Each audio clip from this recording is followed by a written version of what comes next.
Hello, everyone, and welcome to a new episode of Capes and Commentaries. And I'm Tyler Baker, and with me, as always, is Nasty Nate Kennedy, and we're just sharing a fun laugh at Nathan's expense here. Just hearing him say the word "fuck" just makes me laugh. It just brings a smile to my face. Only Jim Cornette could beat Nathan in saying that word, and it just being just as humorous. I mean, anyone can throw that word around, right? It's maybe Nick Nolte. Nick Nolte pissed off is pretty funny too. It's how you emphasize the word. It's how you use it in a sentence. You gotta fuck. You gotta just you gotta get behind it.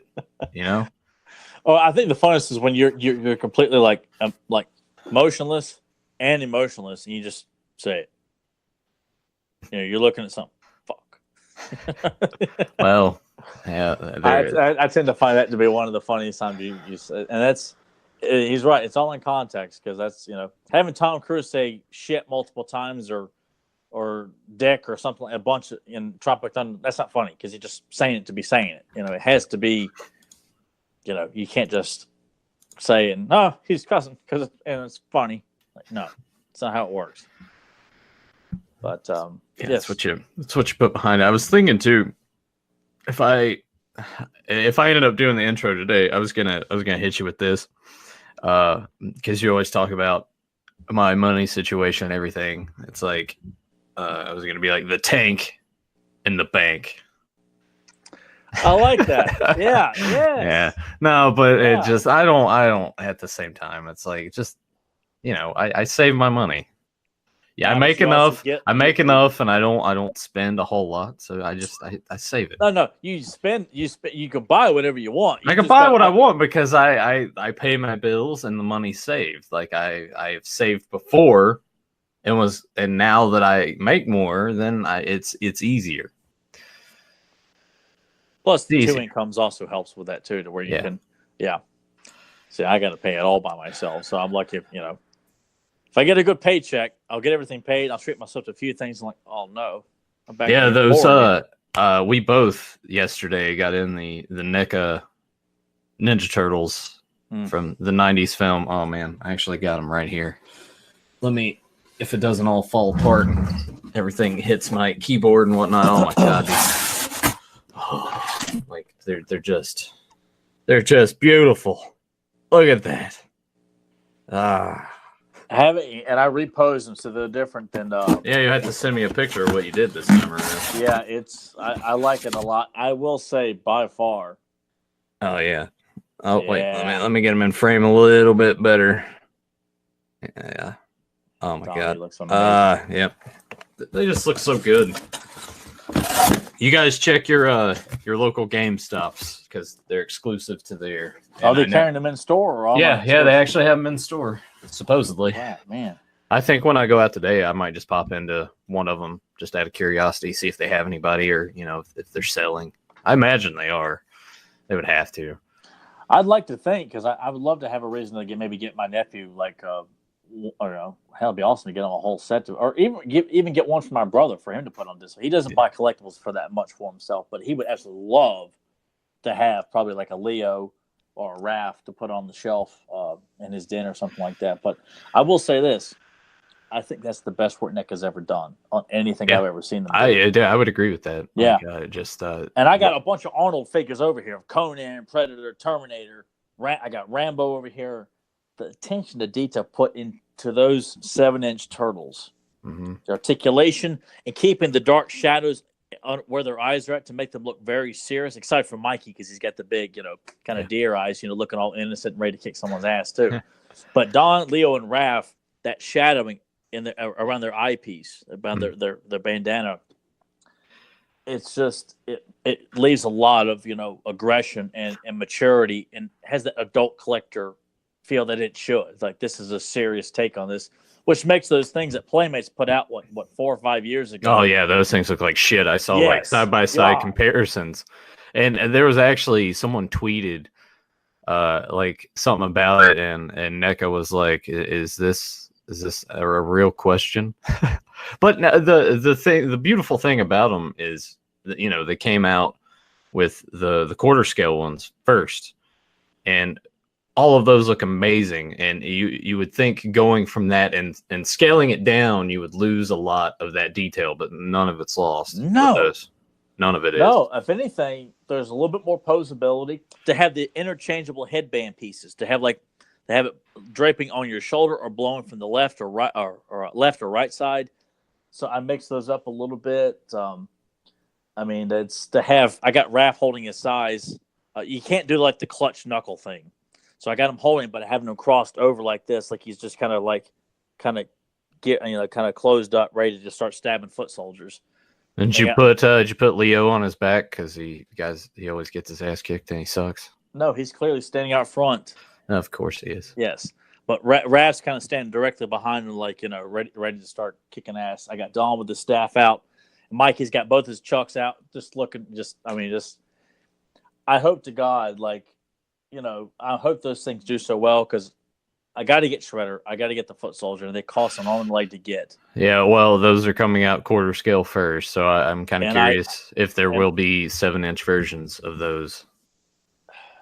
Does it depend on how well they sell, or do they're like, fuck it, we're doing this? Does anybody you know that at all? Have you read anything? No, it's kind of one of those things that when they said that we're doing it, was just dropped. Hey, next February. You can pre-order now, exclusive to GameStop, and that was it. Yeah. And I know people were pissed off who's paid all that money for a set at San Diego, who paid a lot more for the set. Yeah, but they actually got more with their set too. There's like a backdrop and all this other shit in the set, I believe. So, and a few more accessories that you don't get with these. But I mean, I get it for them, but shit, they had first dibs and they got them. I'm glad that NECA. And I wish more companies would do this, find a way to maybe scale it a bit, but at least not make it limited to that way you don't have to go on eBay and I've never fucked in the ass. Yeah, because it feels like you're constantly limiting because, this is dealing with people who got money, where this is marketed towards adults, not children. So you have to assume that adults are buying this, they have money. But you know what? We don't all have an extra $200 to fork over immediately. For stuff like that. Yeah. I mean, I wanted all those other NECA sets where it's the arcade versions of the Foot Soldiers or the pixelated turtles, and I couldn't get any of them, and I wasn't missing that up, and that was worth every penny. $119 for including shipping for the set, essentially $120, and I will get Shredder. I will buy that quarter scale Shredder. I will not. I probably won't be able to get Don, Raph, and Mikey in the quarter scale at this point because I'm quite happy with unless I run across them, in a bargain or something like that. But even then, just sitting in a dumpster randomly. Yeah, I'll pick that up, dude. It's because you have Leo in the quarter scale and I have Raph in the quarter scale, and God, it would be tempting just to get the rest of them, get the foot soldier. Get Shredder. Hell, dude, get like 2 foot soldiers. Oh my God. Just have one on each side. Yeah. Put Shredder in the middle and 2. Oh my God. Yeah. See, like I that's too much money. That would be like more than $600 because they're $120 a piece. Yeah, shit. So you're looking at about $700. Whew. That's a lot of money, and I mean. That's what makes being a collector, an adult collector, this stuff. I mean, me and Nathan both, and I know I make jokes about talking about when I can't. I mean, I try to treat myself to this stuff. If I desperately want, I'm going to make sure I have it. But for the most part, it's, when you buy something expensive, you realize it's like a snowball effect, for bank account and stuff like that. And then you're short on this, short on that. I mean, even though you're getting everything paid, but, that I'm thankful, very grateful that I had enough money to that. And I made sure I told myself, like, hey, look, February's coming up. I got to make sure I have the money to cover it. And I did. And I'm not going to lie. I'm kind of tempted to look at like little couches and shit that would fit the scale. That way you can have like, Mikey sitting on the couch with a slice of pizza in his hands. Yeah. I don't know. Yeah, I might look into that. I know Playmates has got, I'm sure that they have a lot of dealings with this because they don't want their turtle stuff, which I'm like, NECA stuff is not sold directly next to the rinky-dink current Playmate stuff. So there's no, counterproduction to business. It's like, these are for adults, those are for kids. So no one's buying those new turtle and no figures, one's by buying the way, them either, too. because that cartoon fucking sucks. And I saw they're doing like a Netflix original movie for that cartoon, too, as if Fuck. that's going to really help. Yeah, it's like, where were you guys for that when the 2012 series was running? At least that show cared about its property. Yeah, it screwed up some stuff, but for the most part, I give it a home run. Yeah, I give it an A+ for effort, and yes, the action sequences are great. Yeah, it had some shit. Oh well, what cartoon doesn't? Even the original He-Man cartoon had some crummy episodes in it too. So no cartoon series can get away with having, a perfect great episode. Yeah, it's just not going to happen because some guy decides, no, I want something silly in here, and no one thinks it's funny, but no one's going to know the difference when it airs. Yeah, but I hope NECA won't hold back on releasing Shredder, the Foot Soldiers. Did you see the Karate Kid 2-pack set? Oh my god! You get the mat and the trophy and everything. I thought they have like the poster of the All Valley Karate Tournament. Oh my god! Yeah, I even pre-ordered Daniel Miyagi and Johnny with the skull makeup. Yeah, I pre-ordered those because those are actually supposed to be coming out this month. Those Where'd you pre-order them for those? A Big Bad Toy Store. Still waiting on that Karg. Thanks, guys. You're still waiting on Karg? Yeah, I don't know what's up with that. I imagine it's not their fault because anything else that I've pre-ordered from there, especially when it's like NECA related stuff, when that drops, I get it when it's supposed to. I feel like this is more on Super 7's end of getting their stuff to them. Well, knowing that the priorities are more about, we got to get another Prince Adam in the mix, because someone there's really got a major hard on for Prince Adam. So there you go. I pulled it out of time a little bit. You guys can get like his hot take on the new the new announcement since he wasn't on Fans Power. Yeah, well, I wasn't there not just the meltdown reason, but that sure as hell didn't help. Yeah. I mean, yeah. Yeah, but I really hope NECA's hands are not tied because I'd like to think that the 7-inch turtles are going to do extremely well, and to not get more. I mean, even though it's a limited cast, but to not get Casey, Shredder, Splinter, hell, even give us Judith Hogue. Oh, that's that was one question I was going to ask her when we meet her. Just be like, NECA has started to really embrace this film and put out products. We got the Casey Jones mask. We got varying scale figures of the Turtles, Shredder, Foot Soldier. Have you been approached by NECA to use your likeness in figure form? Would that be something that you'd be interested in? Would you want like a figure of yourself from that film made?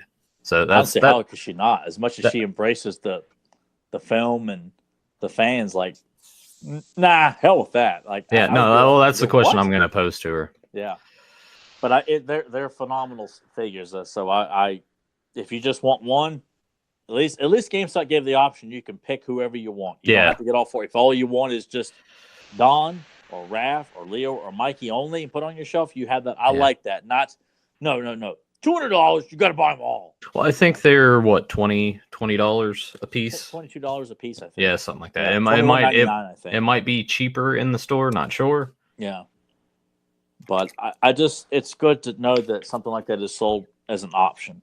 If you want all four, you can. If not,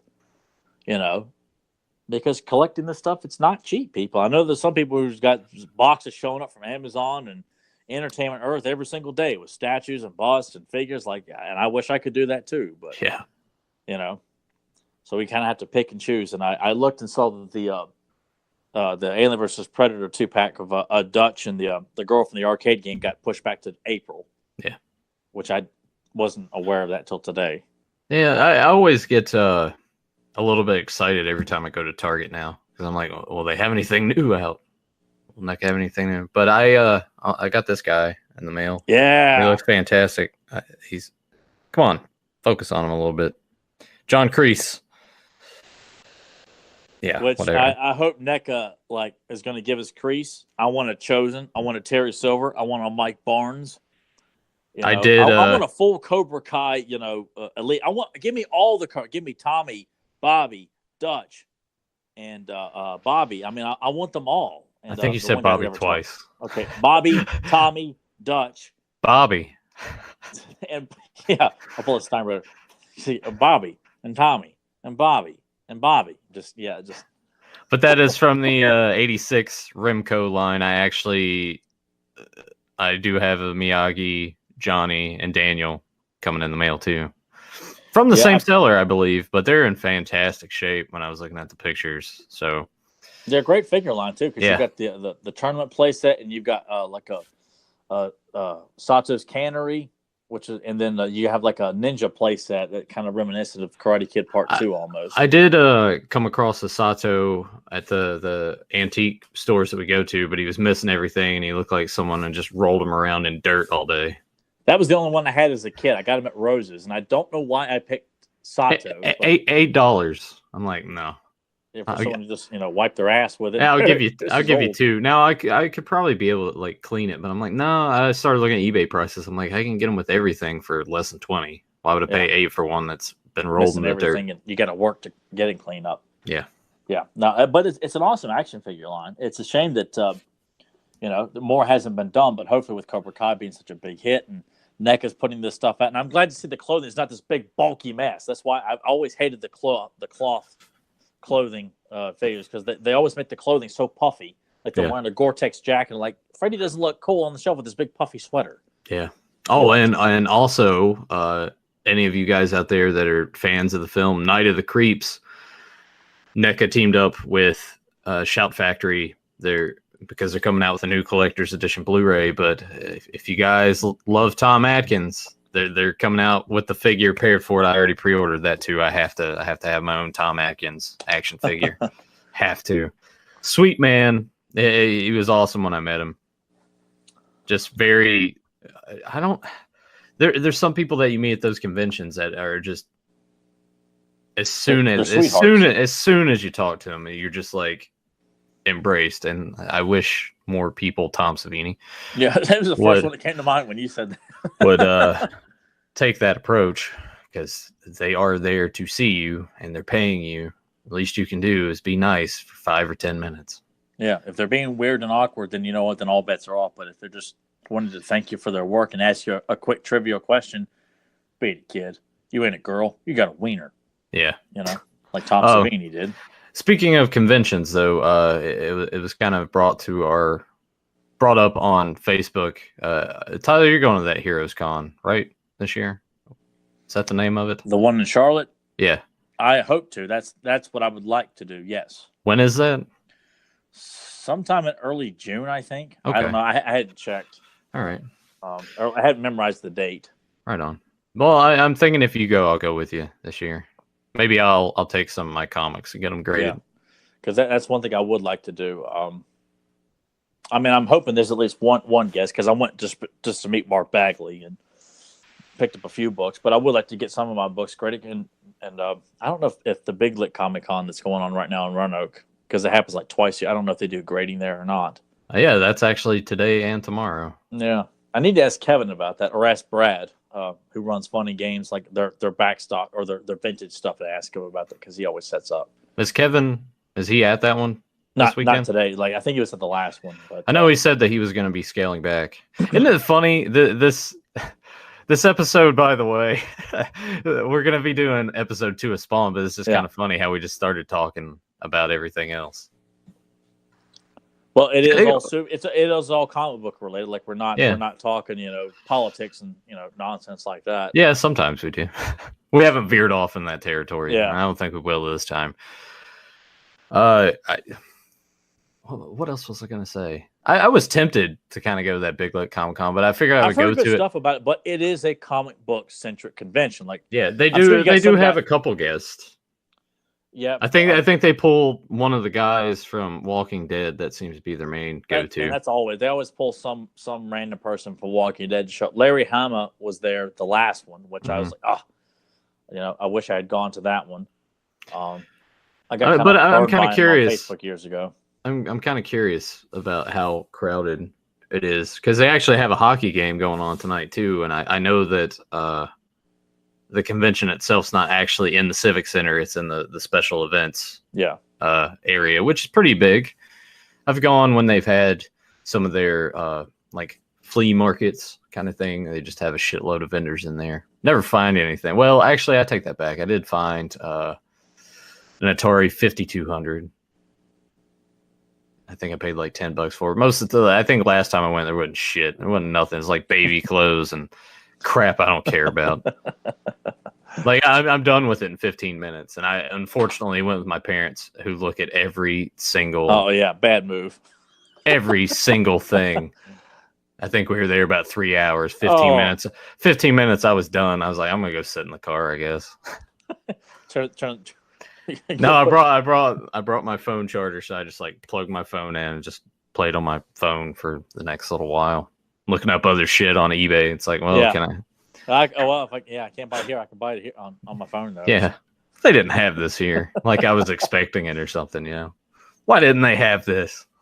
Well, again, that's become like the consensus with flea markets and conventions like that. People want to go and buy the pop culture 80s and 90s action figures and adult collectible stuff. And when you just show up and it's, you know, baby blankets with skid marks on it and stuff like that, too. And, you know, and fucking shitty DVD movies.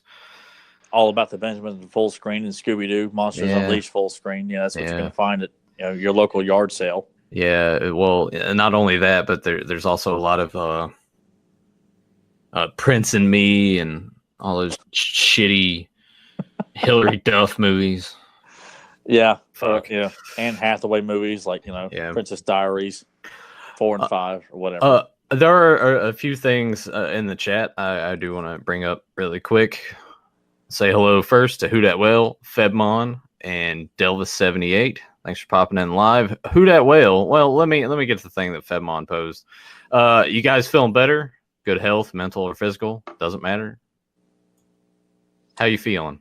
I'm tired. I'm tired because I have a new work schedule, so it's kicking my ass more and more each week. But mentally, like I'm excited to do this. I mean, I really am, because doing these are really fun with Nathan.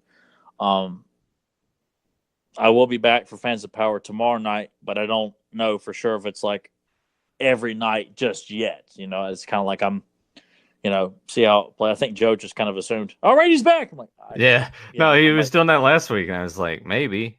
No, he'll be back next week. I was like, well, come on, man. Yeah, because he hit me up. So how about this? And I'm like, all right. And he didn't ask, are you feeling any better? Do you think you might be all right? It was just, here's the topics.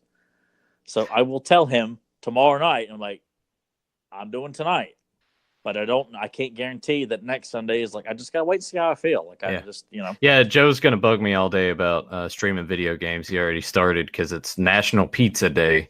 So he posted. And what does that mean? Well, he posted a picture of He-Man and Skeletor with pizza, but in the comments, he's like, hey, you're going to be streaming? You're going to get your pretzel crust pizza from Little Caesars? Because he tried it yesterday and he said it was really good. And I was like, yeah, duh, I told you.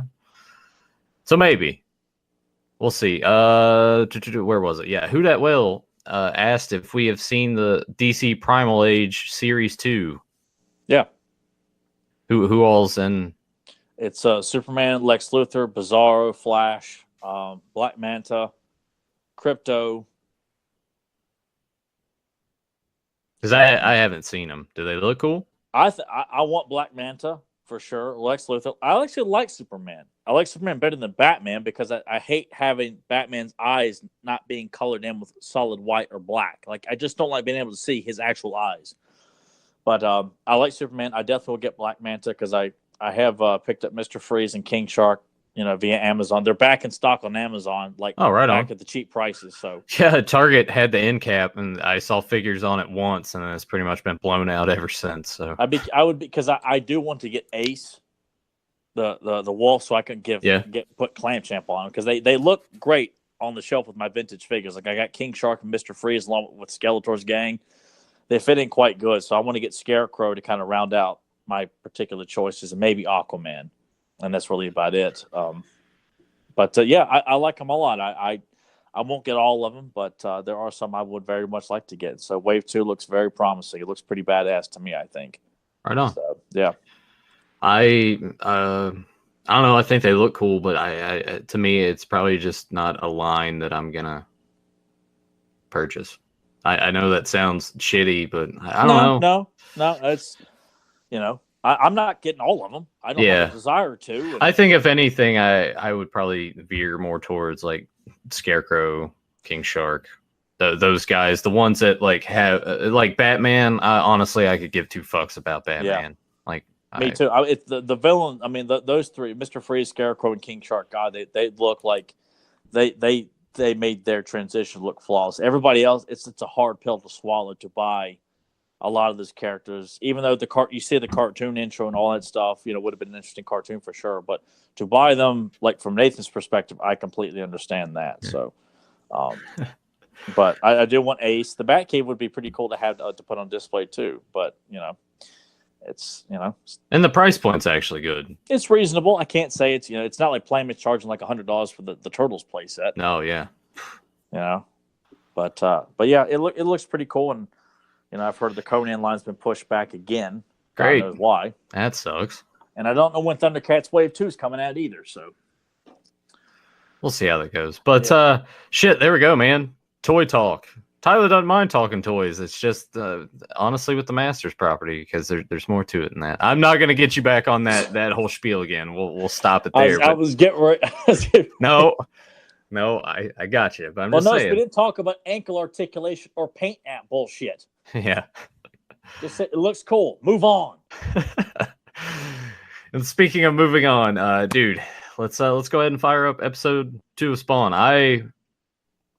I'm digging this. I'm really liking it. I am too. I'm kicking myself in the ass that I've waited 20 years plus to finally sit down and start watching these, because fuck, man, it looks good. It looks fantastic. No wonder it won Emmys for outstanding whatever.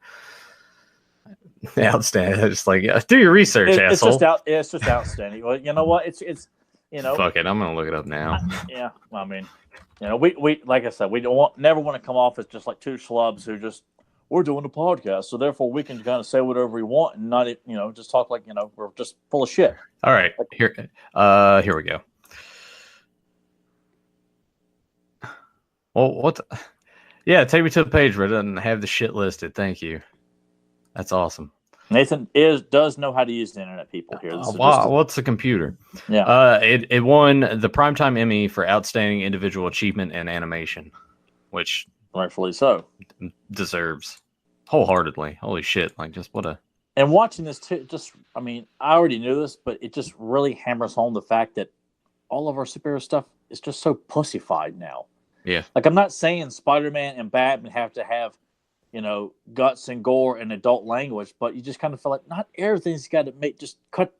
Let's go by and just castrate every superhero that's out there.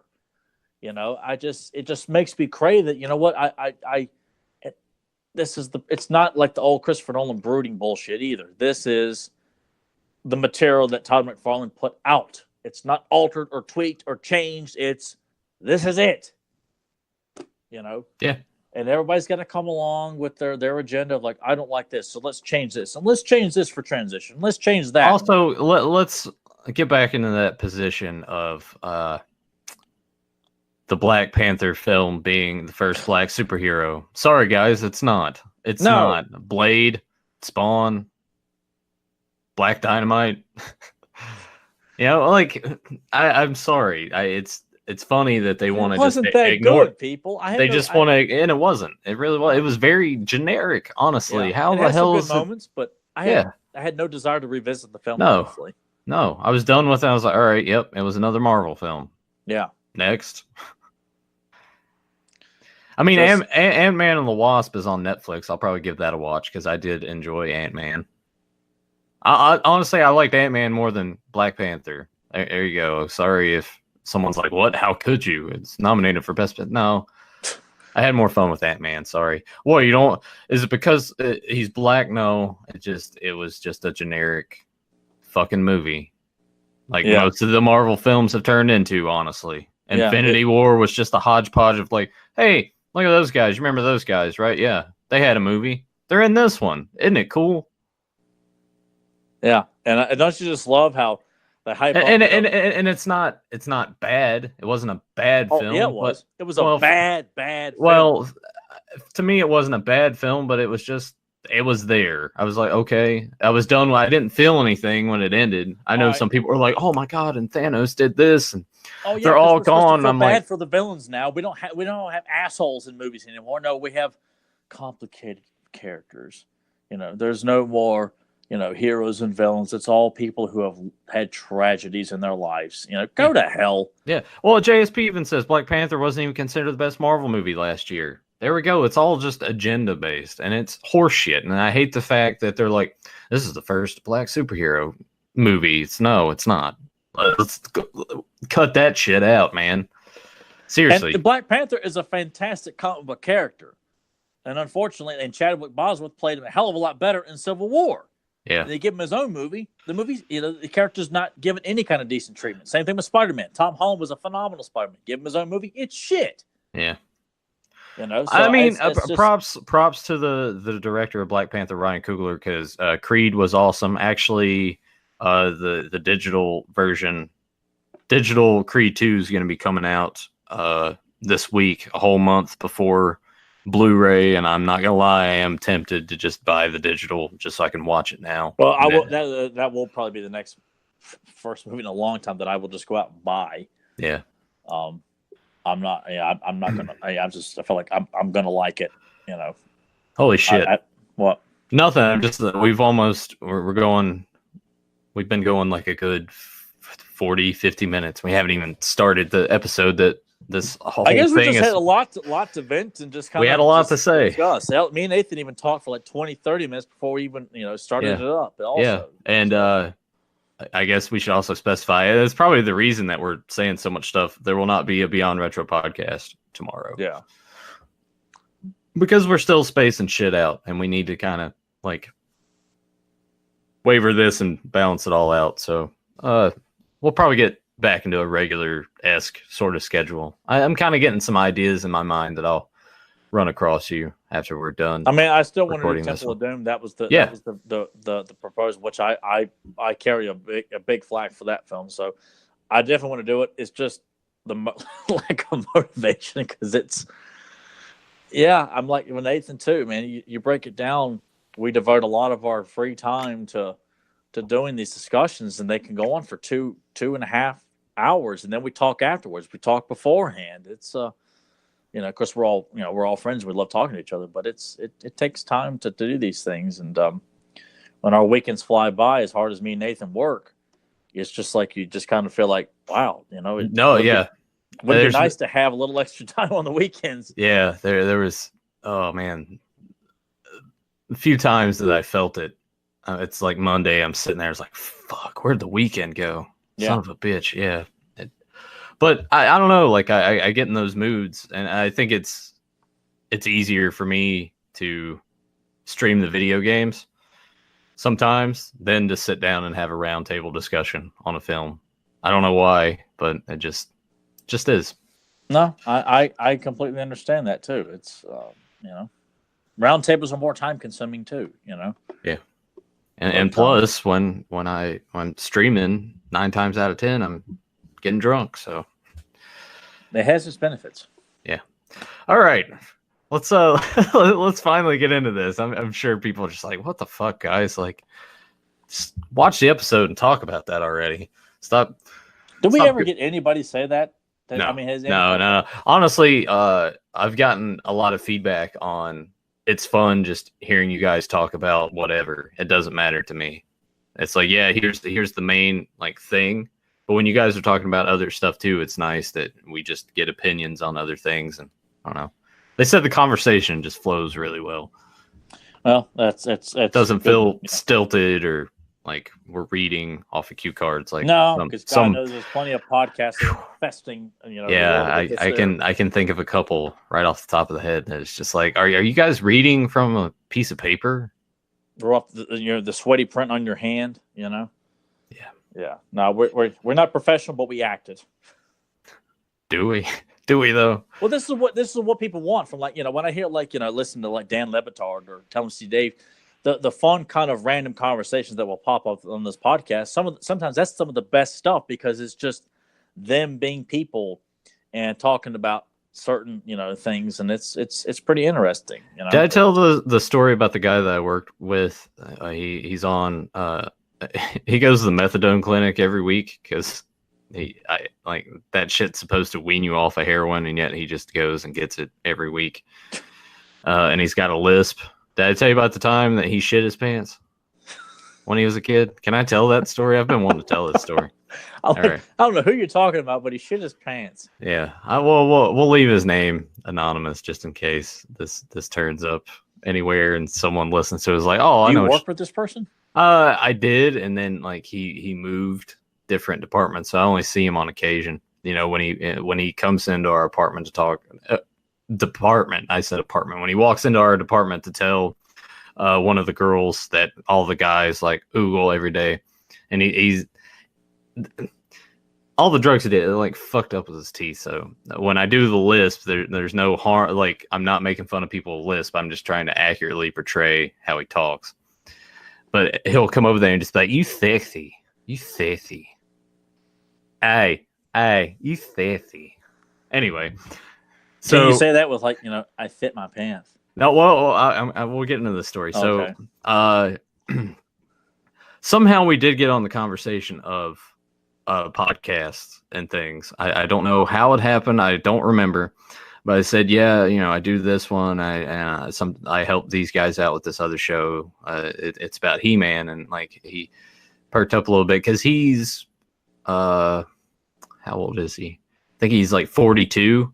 Mm-hmm. So he's probably hitting a stride of like being, kind of young kid when Masters is reaching its popularity. I want to say he was about 8 or 9. He didn't really specify the age, but he said he was like in elementary school.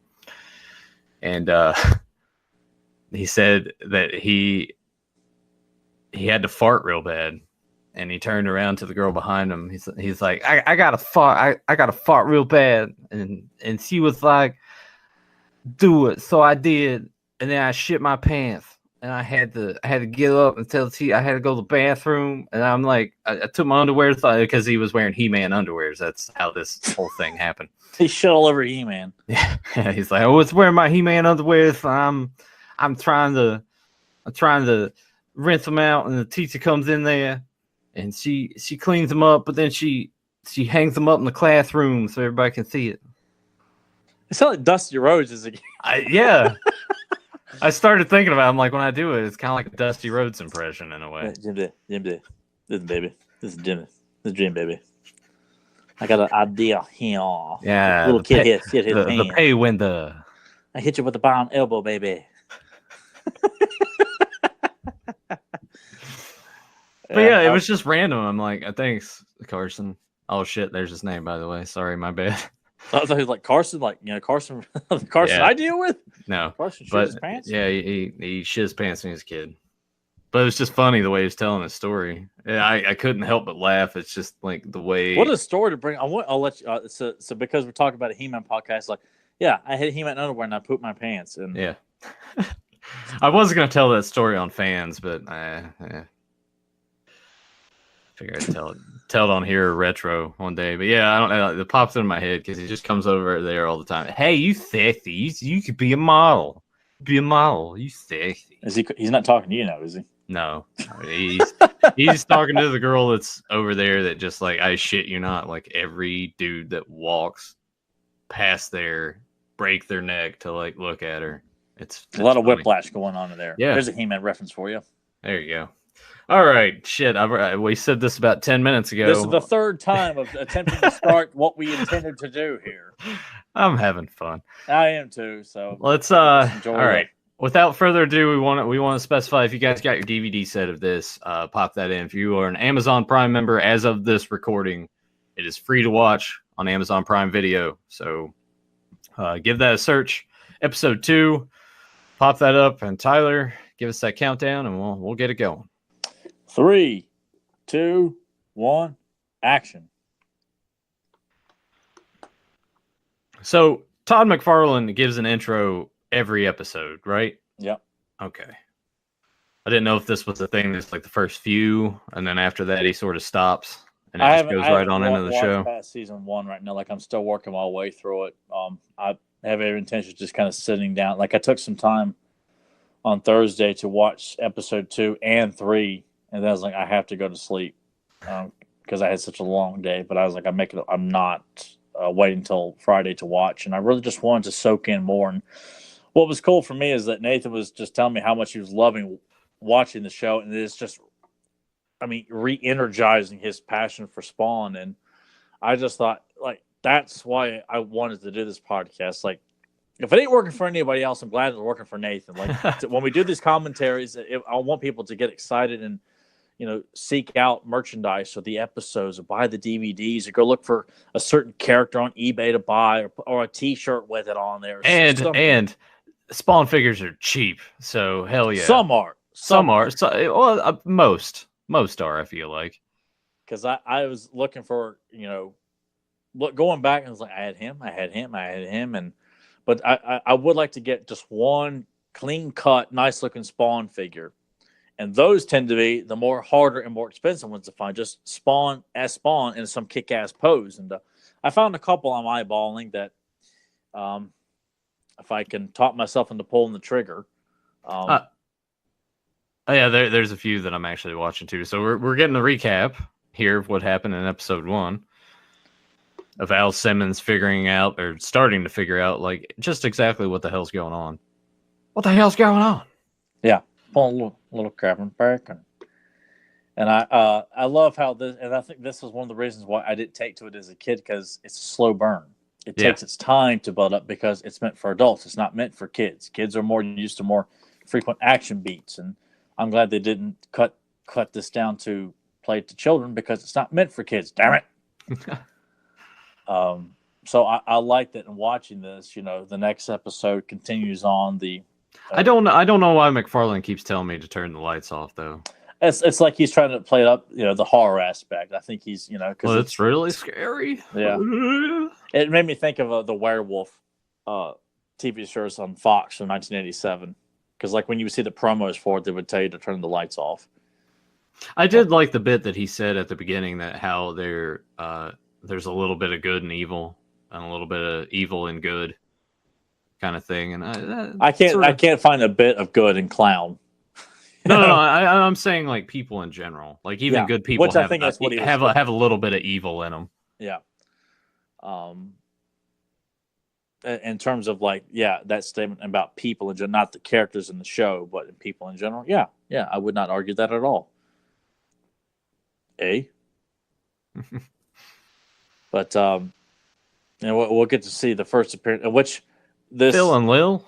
Yeah, which I recognize that voice right off. But seeing, and I have not revisited the early books in so long, and I cannot remember if this particular child killer, which, you know, this is pretty fucked up at the beginning. Yeah, it's very messed up.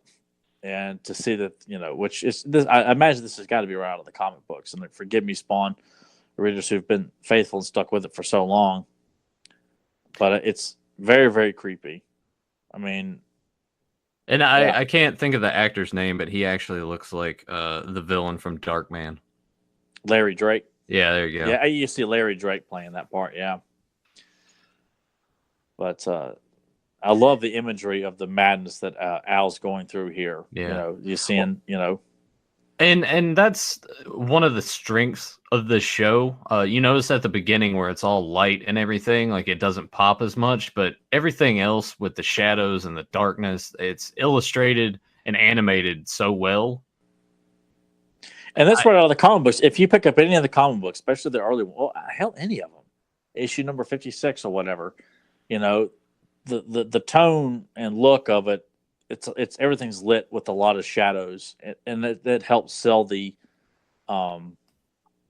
aspects of the show. The element of the show is that it's darkness. It's not, but I don't feel like it's too much or anything like that. I think it's, you know, I had this image of seeing a teddy bear. This guy just dumped a body, you know, which obviously was the ice cream man, of course, but just implying what happened.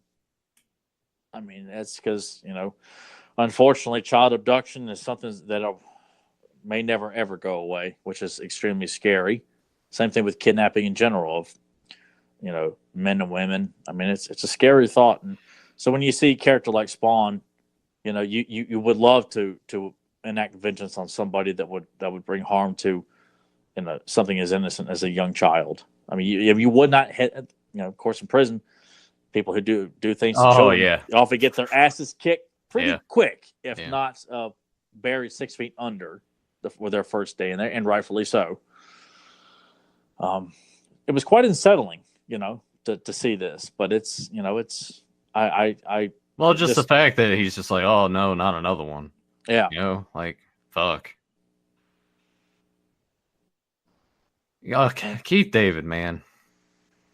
Please come to a convention near us, please. Yeah. I mean, that was something I would fork over a few $100s if I could spend at least a solid hour uninterrupted sitting down at a table. I'd pay $200, $300, $400 in advance to guarantee an hour to sit down with Keith David and ask him about the variety of his career. Because he gets a lot of work based on his voice. He's done a lot of voiceover work, for all those like Army commercials, with a few of the Proud of the Marines. Like, make sure I'll join the Marines just because Keith David made it sound cool. Oh wait, no, I don't want to do it anymore. They're playing a Three Doors Down song. Yeah, Three Doors Down fucking sucks. I mean, anything that's played up, mainstream, like, no, Keith David, that's your selling point. And I was so pissed off when they cast him to play the voice of Barricade in the first Transformers movie, but you can't tell it's him because they altered his damn voice. Like, who alters Keith David's voice? Well, apparently Michael Bay thought it was a good idea. But I like this right here where all the hobos are, trying to be like, yeah, we need to kick him out of here. And he ends up proving his worth here in about, I don't know, 2 minutes. Yeah, it's just makes sense, and showing how Spawn just kind of lingers in the alleys. Like he says that I have nowhere else to go.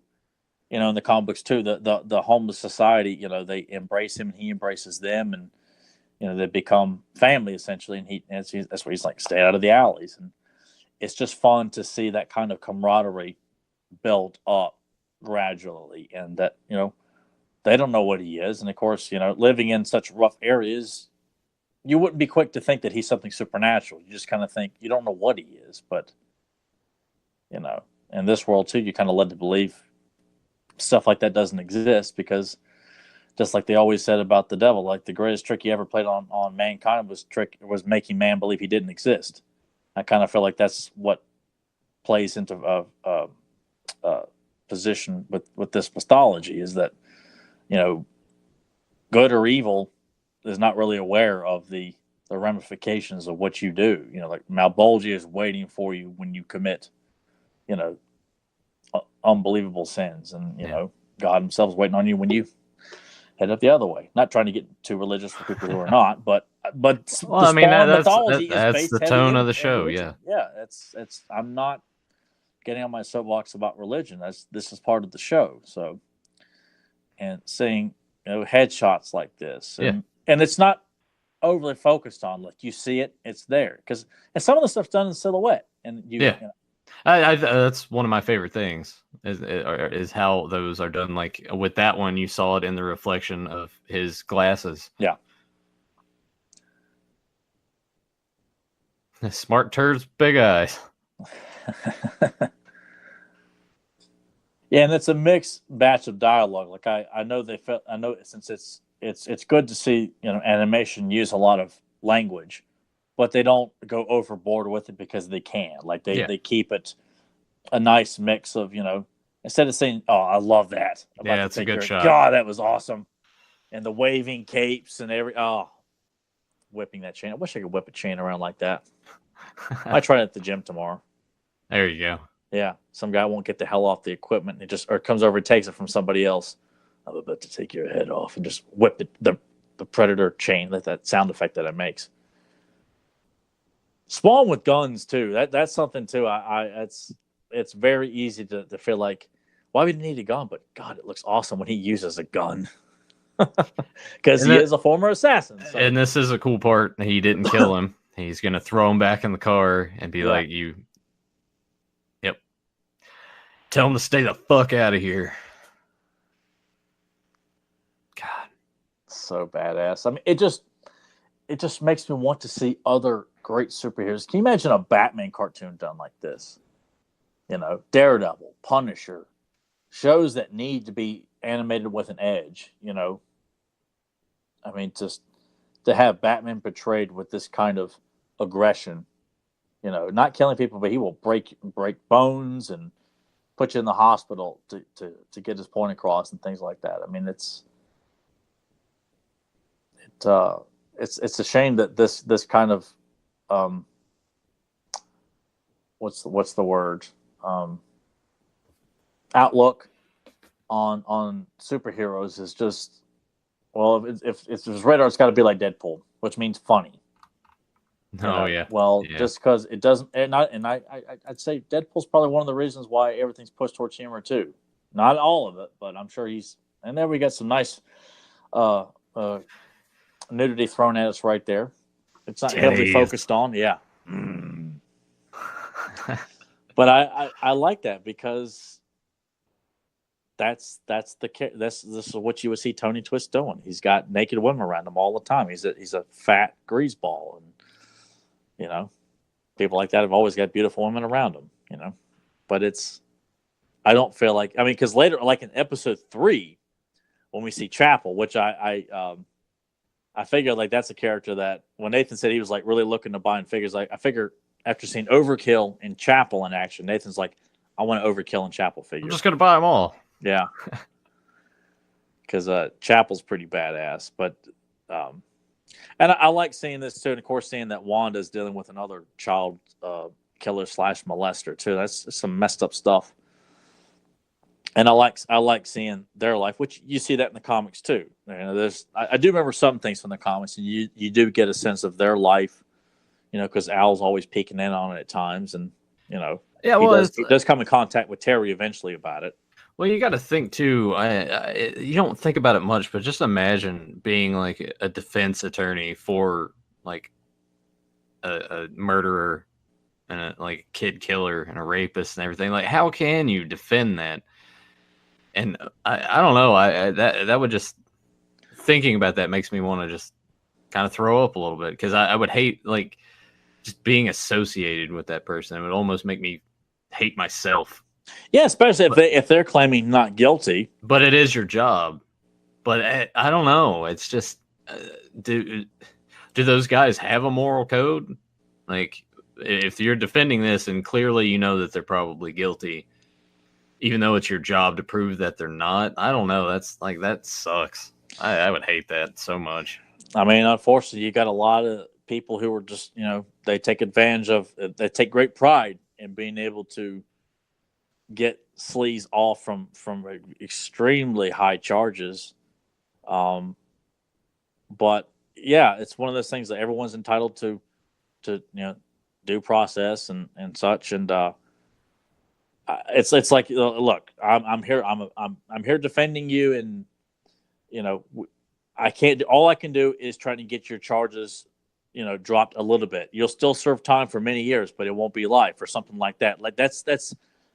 I feel like, even though you feel like, why the hell should anybody defend this guy? So I feel like that's all you can do. Like, you're not trying to get him off the charges. You're just trying to minimize the time served, or something like that. So, and we have when I think it's Ronnie Cox playing the voice of the senator here. I think. Yeah, blackmailing him into running for president, essentially.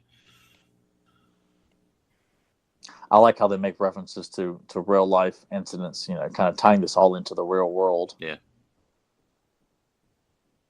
I mean, this could be a Netflix or like a series, like mini series too. Like, I'm surprised that Netflix hasn't brought it back. Yeah, I mean, I could. Oh man, can you imagine? I mean, they could do one season of just Spawn, Jason Wynn, Clown / Violator, and him coming to terms with Wanda and Terry. Him talking, and then before you even bring in characters like Trimmer, Overkill, Chapel, The Curse, The Freak, Cygor, Angela, Tiffany, like one season alone, you could get 10 episodes of just Spawn in the alleys, like cutting back between Sam and Twitch. I love shots like that. I'm always a fan of superheroes hanging around on crosses on cathedrals. I just think that's one of the most iconic kick-ass. Yeah, there's something about cathedrals and like gargoyles and shit. Yeah, it's very imposing. It just adds an extra level of, you know what, I'm badass because I'm hanging out on a cross. Like I would, it'd just be so cool to like do a photo op around a cross like that. And I love these segments with Sam and Twitch. They're a lot of fun. You know, they're serious cops, but there's that dry humor to them. Yeah, but they're not trying to be funny. It's just, you know, focusing on Sam's bad habits. And how they don't stop and laugh. It's just kind of like they're not trying to be funny. They're just kind of playing off their personalities. I feel like they've seen enough shit in their day that it's just like nothing phases them. Yeah. That's why Twitch is just kind of emotionless and just kind of like robotic. But that's the character. You know, and Sam, you know, relies on constant stimulation from cigarettes and coffee and donuts. I mean, you know, he just needs stigmas left and right, more and more and more. Oral fixation. Yes, yeah. But it makes for an interesting crime drama, and I want to say, I can't remember, Sam and Twitch had their own comic book for a brief period too. I'm sure they did, because there were a few spinoff books, like there was the Hellspawn book. I'm pretty certain Sam and Twitch did get their own book for a brief time. Because, you know, Spawn was insanely popular, as we talked about in the last episode, that this was from video games and the original action figure line. Hey, maybe I'll Burke, that fat bastard. Maybe I'll play the Super Nintendo Spawn game if I stream tonight. I'll start off with that or something. Yeah, I was curious to play that as a kid because I remember seeing ads for it and I thought it looked cool, but I was like, I bet the game's gonna suck. Yeah, it's probably like playing like Maximum Carnage or Separation Anxiety. Those two Spider-Man games that I was not too fond of. But there you go. There's another cathedral shot. Yeah, that's just. Excuse me. I mean, yeah, to not have that. Burps. Yeah, drone on over here. Here's Overkill. Awesome voice, by the way. Yeah, very. I love it.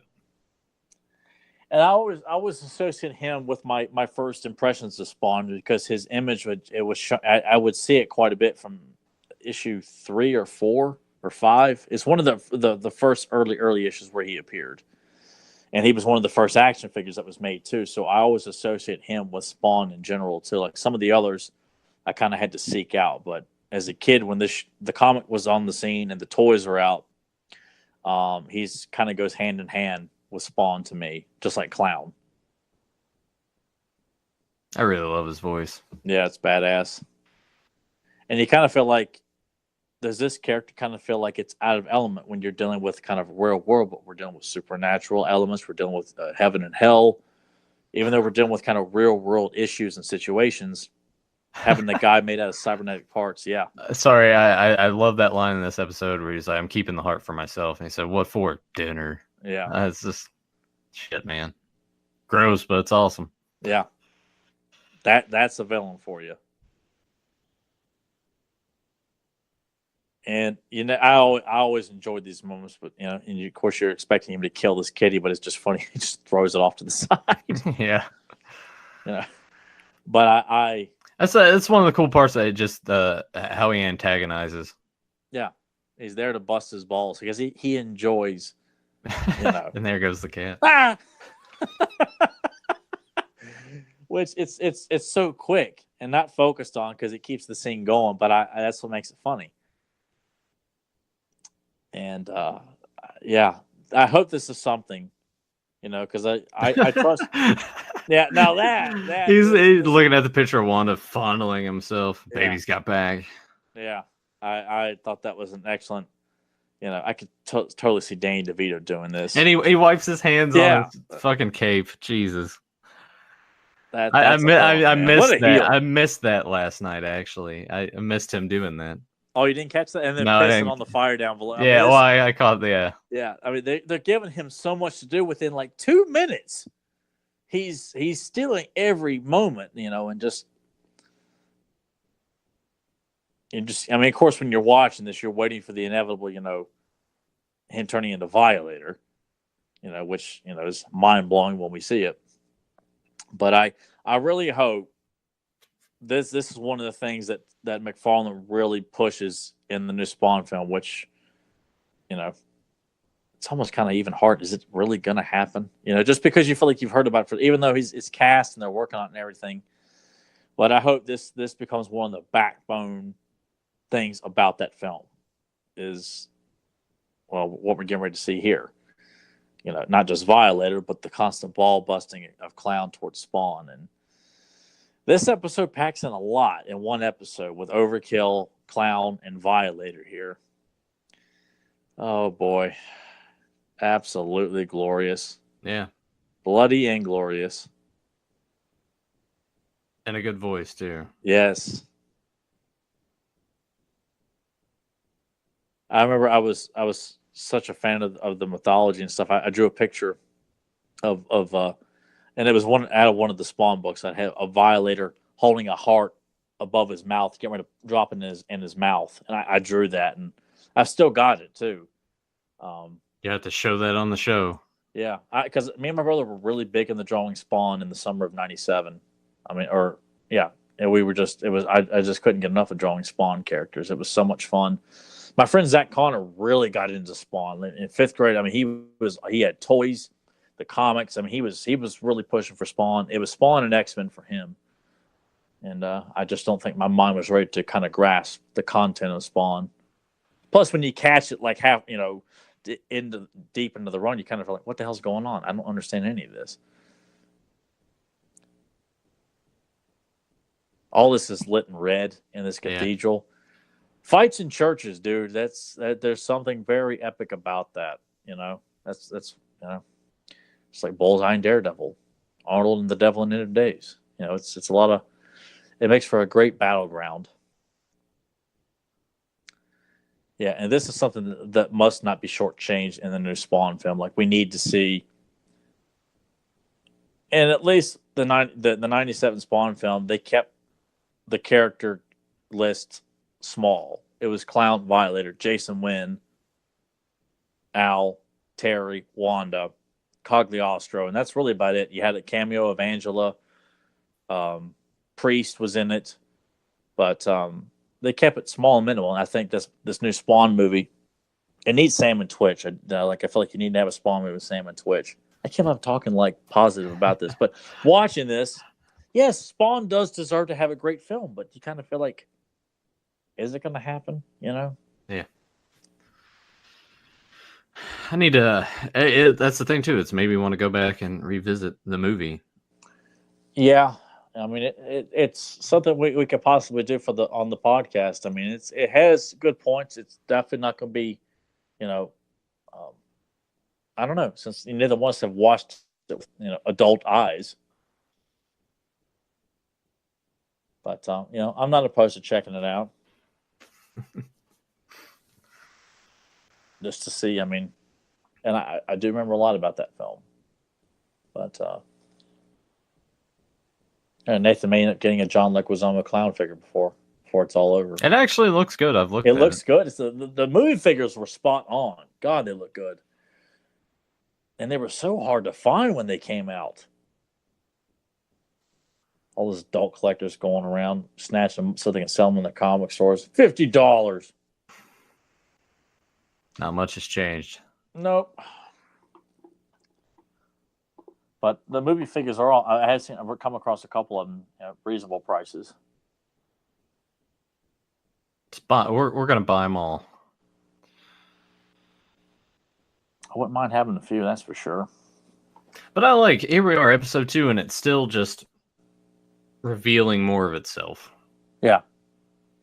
And, you know, as an adult and a comic book fan, if you were reading the comics at the time and you weren't, you know, under 10 years old, or maybe if you were and you understood a lot better than I did, you know, to watch this, I'm assuming once a week, and you're only getting bits, a little bit here, a little bit there. I mean, it's definitely it takes its time, and I think that was so ballsy then to do that with this. And of course, it ran for four seasons. 3 seasons. Okay. 3 seasons. Oddly enough, 6 episodes a season, so you get 666. That's probably done on purpose. Yeah, probably so.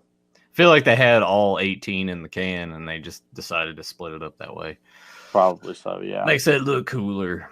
But anyway, that is episode 2, Evil Intent. I almost you want to do episode 3 next week? I almost feel tempted to just do something we've never done before and just keep going. Well, you know what? I'm for it. Let's do episode 3. Well, Overkill shows up to fight Spawn, and we get Chapel for the first time. So I'm not opposed to doing that. All right, not at all. So there you go. Boom, done. By that point, I'll be like, massive box of Spawn toys showing up on his doorstep on Friday. Yeah, there's actually a lot that's on there that I was looking at. I'm like, man, that's really cheap. I want you to look up Spawn Rebirth and the Art of Spawn figures. Okay, that's really expensive. No, well, they're not cheap, but if you can find them, which there's a couple I'm eyeballing, the Art of Spawn is like reminiscent. Is trying to recreate the covers, and then the Spawn Rebirth. There's a few of those, and there's one of Spawn, classic looking Spawn with 2 massive machine guns in each hand, and he's just standing straight up. The cape's prominent, holding one massive gun in here, holding one down here, standing nice straight. Straight posture, and then the Art of Spawn is like him crouched down like this with his hand like this on the ground. It's badass. Super badass. They've done like one of him and Cygor together to recreate. I forgot what, because I had that issue. Trimmer, just all kinds of kick-ass stuff. So, and then Al Simmons, which I showed Nathan that. No, that looks cool. So, I know that Iceman Traveler will probably end up he'll be checking these out because he's been with Spawn since the beginning, and I never understood it back then. Sometimes I would make fun of him for it, honestly. And Nathan made fun of me for liking He-Man and basketball and some stuff that he has come around to have something appreciated. It was always stuff that I liked, but I always I got to give him shit for it. I don't know why. It's just something I did. But Iceman Traveler, I'm going to tell you right here, right now, I apologize for that because this shit's awesome, and I'm kicking myself that I didn't appreciate it back then as much as I do now. But that, you know what, you need to pull out that Spawn issue 1 that your dad.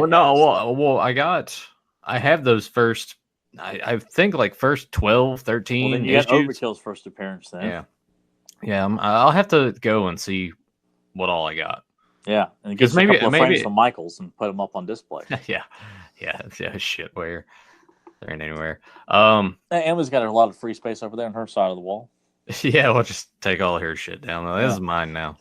Yeah, but no, as Tyler said, the beauty of this, especially here with Spawn, is watching things for the first time sometimes, and just watching it with new eyes with some of the stuff I've seen before, and just what it does to me. And I hope that you guys do get that out of this show, that it does make you want to check out more of it or look up the toys, as Tyler said, and blow all your money. We're doing this to keep awareness alive, much like the Fans of Power. It's just, I have this passion for this stuff. I want Nathan to be excited about, which he has been. With him going out and buying Rambo toys and picking up various things and wanting to, it just kind of piques an interest with him like that. That's why I wanted to do this with him, and I hope people get that even if we don't hear about it, if you just decide to pull out your phone and start looking up Spawn figures or Rambo figures or Batman the Animated Series animation cells, I don't care. Just if we're doing what we set out to do, which is to just get people excited about, just because it's in the past doesn't mean it needs to be forgotten. And I think it deserves to be revisited and kept alive, not just when someone says, hey, here's Comic Book Research's top 10 forgotten cartoons of the 90s. Or look, here's Looper's top 10 hard, edgy animated shows of the 90s and era. Just some top 10 bullshit. Where they're not really there are a lot of there are a top 10 a shitload of top 10 lists on YouTube. Yeah, and most of them are not that intelligent. Yeah. They're just some douchebag who just get here, throw this out there, and he comes up with all his witty you guys didn't do much research for this at all, did you? Some of us just kind of being very cliche about it, you didn't put any thought into this. Well, they're sitting there fondling themselves like Clown was while he's typing it up with the other hand. We do have a couple of requests I'll run past you. First, your favorite blockhead He's asking where's the Batman 66 review, the movie. We'll get to that. It's gonna happen. We just, maybe. Yeah, we're on the spot. Well, the biggest thing that held us back because with Nathan's work schedule, but with things have loosened up and we got really into doing Spawn here, that's still, we'll do it soon. Happen. Yeah, we'll do it. That's not because it needs to. That'd be awesome to do a commentary for that, and also a little bit of a strange request because they're even like, yeah, I know what I'm requesting, but follow that bird, the Big Bird Sesame Street movie. What? Big Bird. There was a movie, Follow That Bird. Oh, what about it? I wasn't even aware of it. But what's the? Oh, really? Let's see. When did that come out? Let's look it up on the old Google. Yeah, it came out in '85. Sesame Street presents Follow That Bird. Big Bird loves spending his days on Sesame Street. However, social worker Miss Finch feels a Big Bird should live in an environment with only the bird like himself. I heard it was really good. I probably watched it when I was a kid, but I can't recall it. Maybe. I don't know. What's the question? Like, someone wants to know if we saw it? Is that? Oh, it was like a challenge or a request if we would ever do an episode on that one day. No. I'll leave the door open. I'll leave the door open for it. Well, you can do a solo commentary. I'm sure Joe's seen it. Joe probably saw it in theaters. I like Sesame Street. I love all the characters on it, with Big Bird and Grover and everybody. But I never watched any of the movies or anything like that. I watched the show sparingly as a kid, but I watched my Super Grover Golden Book VHS tape quite a bit as a kid. But nah, I'm just gonna be upfront. I'm not interested in doing a Sesame Street commentary. I'm sorry. Whether it was a joke or not, I'm like, no, thank you. I want to maintain the balls big enough to come in a dump truck. That is the mission statement for this podcast, and I would love to do. Muppet Babies is one of my favorite children cartoons, not action cartoons, but I love Muppet Babies. It's just, but I don't know if I could sit down with Nathan and do a commentary on Muppet Babies though. But you never know. You never know. Maybe we'll just swerve off and do something weird like that. Most of those episodes are on YouTube to watch too, like unedited also. So, they're funny too. Like I would tell anybody. I just don't know if I would want to do commentary for.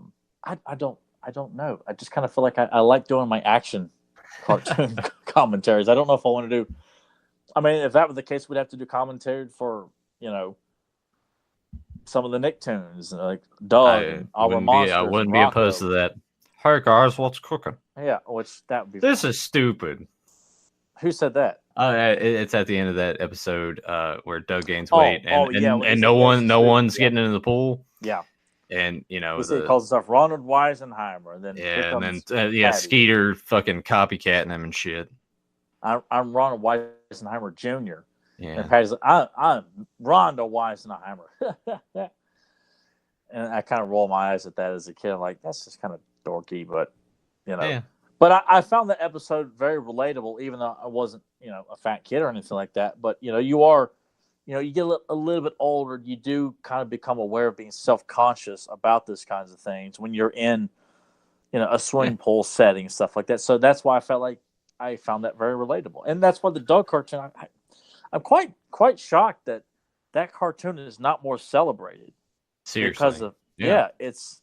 And I've always wanted to know if, because I know Nathan likes to, give me grief about my thought process about a lot of that stuff. But when Doug would fantasize about certain situations, I would do that, even if it was the most extreme situations, like when he has to go to Principal Buttsavvy's office. He thinks it's going to be like the wizard from the Wizard of Oz, screaming and yelling at him like a big flaming head.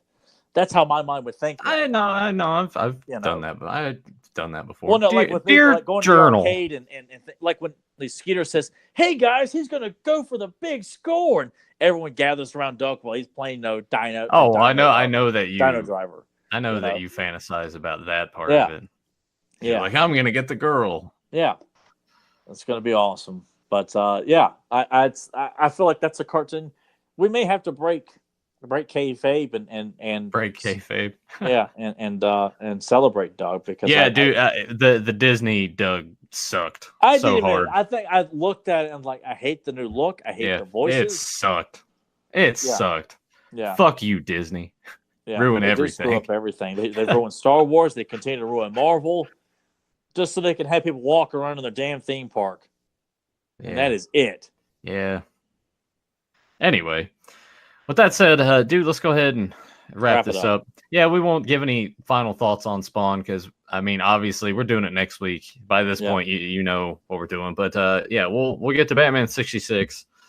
We'll figure out some stuff. Doug. That's to request the Big Bird movie and Batman 66 requests we got. Yeah, well, now they're kind of getting excited about Doug too because they're all like quoting different stuff like Bag the Nematode and yeah.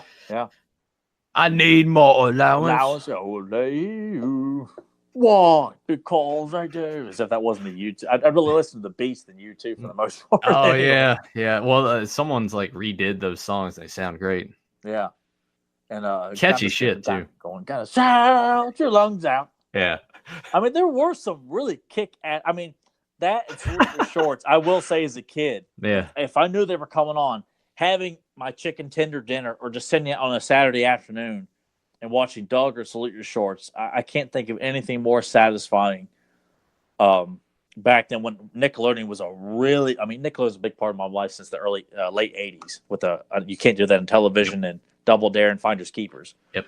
But when those Nicktoons came out, man, Doug, I appreciated Rocco more as I got older because of the humor just was kind of going over my head, even though I liked it.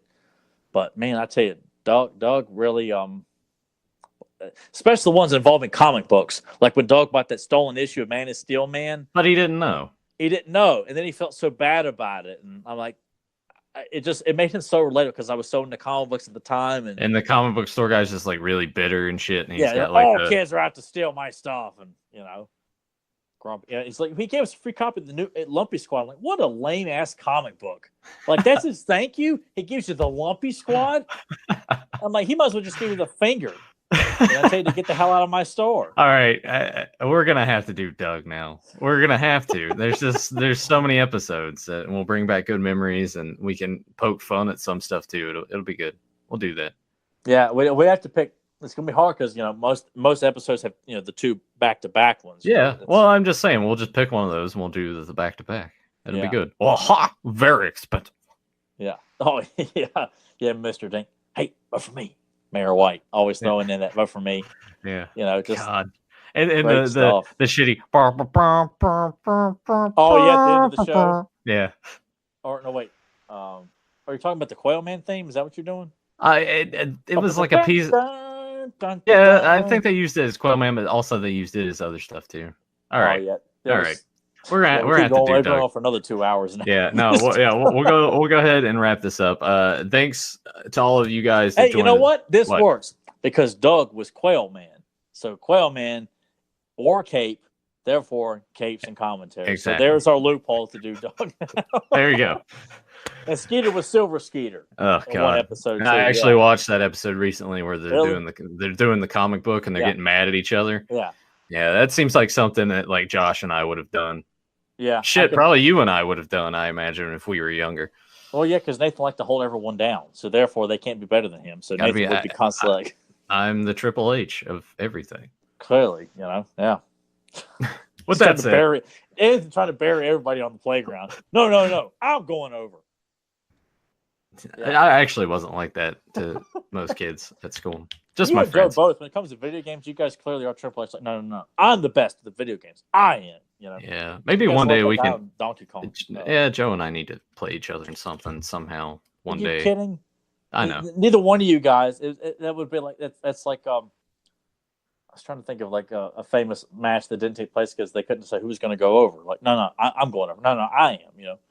Like that would be you and Joe. Like we couldn't have the match because neither one of you guys would accept. Like if Joe beat you, you wouldn't have it. If you beat him, Joe's like, you're not leaving my house, or we're not leaving. Yeah. And it would just best 32 out of 40 or 32 out of shit. It probably math. Like 32 out of 70 or something. And it gets to the point where Joe's playing you so long, like his paper mask just melted to his face. and he doesn't even realize it. Yeah, it'd be like Leonardo DiCaprio in that shitty fucking Man in the Iron Mask. The Iron movie. Mask, yeah. Yeah. Oh, I like how Blockhead threw out. This is in reference to Punk's shoot on Cabana's podcast, but you got to make Roman look really strong. And he's like, all right, yeah, I got it. I know how this works. Anyway, with that said, thank you guys for joining us live. This was a ton of fun. You guys catching us on the archive, and you're new to the channel. Make sure you hit subscribe, ring the bell so you get notified when we go live for Capes and Commentaries Beyond Retro podcast, and when I go live for the arcade stuff, my drunk aid that I do late at nights. The speech gets slurred and start expressing my love for everybody in the chat, and eating my pizza. I don't know. I'll probably do it tonight. I'll start with Spawn if I do. I'm sure Joe is already salivating. You ought to do a segment of playing just Super Nintendo superhero games like Captain America and the Avengers, Spawn, Spider-Man the animated series, Batman the animated series. Yeah, just keep it all. I could do that. Like that would be fun. Just kind of do like a double feature of like two really hard superhero. Yeah, I'll play him for 10 minutes. But all right, well, what's next? Like Maximum Carnage and Separation Anxiety back to back and see how long you can last. No, I'm good. I'm good. Make sure you check out all the links down below. You can find us at beyondretropodcast.com. Those of you that are on Podbean and iTunes to download us, I want to encourage you to come over to YouTube. It's youtube.com/beyondretropodcast. Check out Fans of Power, the He-Man and the Master Universe podcast, hosted by Tyler Baker and Joe Amato and myself. Every Sunday at 9 p.m. Tyler's going to be back this week. We'll see how that goes. Buy Joe's t-shirts. Hit him up for a custom. And also check out the wrestling podcast that I do with our former producer, Dirt, the Transitional Champion podcast. We're only 2 weeks in, and I'm already like, these shows are boring. So I'm excited about Elimination Chamber just because gimmicks and everything. But yeah, the Raws and SmackDowns, it's like they're not even trying anymore. Like there are some highlights, but everything it's just like, they're just coasting. And AEW is man, I'm hoping it lets a fire into their ass. So like, they're signing some good like independent talent, a lot of popular like there's been rumors that like Randy Orton is considering an offer. I'm sure it's just to get more money from WWE ultimately, but it would be cool if they were to bring back CM Punk and sign him. I think but I think he's done. Just done. I think his passion for it's gone. If it gets rekindled, I'm sure he's probably kind of playing the wait and see. If it does it, and he might, you never know. And that's the exciting thing about it is it's creating a buzz, but it's also creating like, well. Here's a news story. This person they're not planning to renew the contract. It's like, oh, are they gonna jump ship? Or is it just I'm gonna try to get more money? But there is a thing that Randy Orton is kind of entertaining the idea of it at least. So see how it goes. That'd be funny. Yeah. Fedmon had said before, I need some wrestling decor in the background to get in the mood for the Transitional Champion podcast. And where's your beefcake figure? I know he's right here. I need to just like set him right there. That's all I need.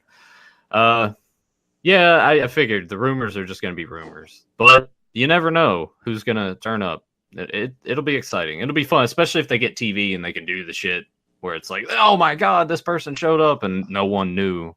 There was no Lex Luger showing up on Nitro. Yeah. It's always funny when it pans to Luger, but then it pans back to the ring and Flair and Stinger in there and like Sting's hopping up and down. He's like, yeah, my friend is back. My buddy's back. I'm like, yeah, it's fucking Lex Luger, man. And he sucks. Anytime he would take a bump, it always looked weird. And he always had this thing. I don't know if it's still on YouTube, but you guys can look it up. There's like just a montage throughout the years of videos of him just like tapping his dick. I don't know what for. I guess he thought like it's not there anymore or something. But I'll try to find it and maybe put it in the description down below here. That way you guys can. If you find it, send it to me. Yeah, no, I will. And it like covers a good portion of his career, but yeah, you'll see him like get up and he'll just like touch his dick. I'm like, what was that for? It's weird. It's strange. I wish I could show Nathan that clip of one of the Bushwhackers grabbing Rene, or not. I think it's not Jacques Rougeau, but was it Rene Rougeau? Yeah. One of those guys. Yeah, the one with the mustache. I think it's Rene. He's picking him for a body slam, and when he's holding him in air, Butch grabs a hold of his balls and just shakes it like this real quick. And then he can, and it's just. God. I mean, I'm not talking about like this. I mean, he puts his whole palm in there, jiggles it twice, and lets go. He's just checking the oil, man. Checking the oil. One of those things I want to run this by Nathan too. They were talking about the Shockmaster on Tell 'em Steve because Brian Johnson had never seen it before, and he was laughing hysterically about watching for the first time. And it just made me think about on Botchamania when they show like the segment of memorable entrances, and it's Shockmaster coming in slow motion to Jericho's music. Come on, and he's like slowly hits the ground, break the wall down. I just started laughing to myself. I was like, I just need to share that with Nathan if he remember those segments on Botchamania. Shockmaster fall down. There's been so many. I would have to go back and rewatch all of them.